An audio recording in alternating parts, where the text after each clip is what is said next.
Brahmapur MKCG medical college रे पुणी ragging होइथिबा अभियोग होइछि। एथिने आंटी रैगिंग बैठक अनुष्ठित होइथिला। रैगिंग नै प्रमाण मिलिबारु दुई जण अभियुक्त हाउस सर्जन उपरे 25,000 टंका लेखाएं जरिमाना धार्य करा जायथिला। एही बैठक रे डीन प्रोफेसर सुचित्रा दास, रजिस्ट्रार संग्राम शेखर पंडा, समस्त विभागीय मुख्य, पुलिस अधिकारी और आंटी रैगिंग कमिटी सदस्य गोपाल रेड्डी समेत अन्य सदस्य उपस्थित थिले।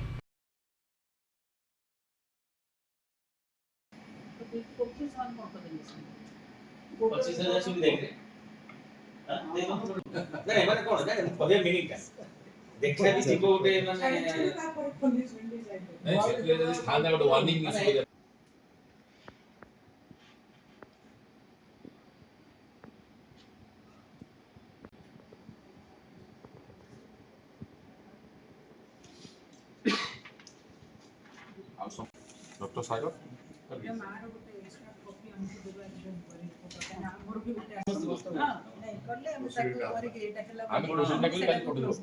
आप की साइड करी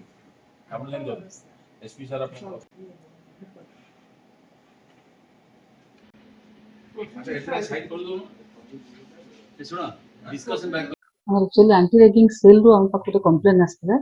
जे जणको फिजिकल रैगिंग करा हिची बोली कारण ताको प्रमाणित करबा पई 6-7टा प्रतिबंध करबा पई बोली हम आज एंटी रैगिंग सेल कमिटी आज डाकिथिलु समस्त मेंबर मानको सेठी जो दी जन को ना लिखा हैतला से दी जन हाउस सर्जन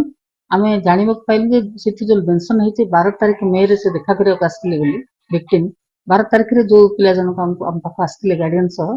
से पिला को ताको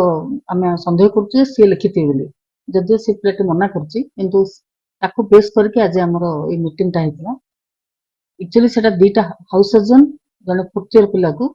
समान टिके कथा वार्ता रे जो वर्बल स्पार्क हेतला जे काहे हमको रेस्पेक्ट दोन कथा वार्ता आ कोन से फिजिकल कि आ किछ हेनी तनु ताको बेस करके हमरो जो पनिशमेंट ता भी सेमति रखा जायछि अमाउंट ऑफ रैगिंग को नेकी जो केते पेनल्टी करा दियो हम समस्त ताको डिसाइड करछु 25,000 टका जुर्माना जण हमको दिया हाउस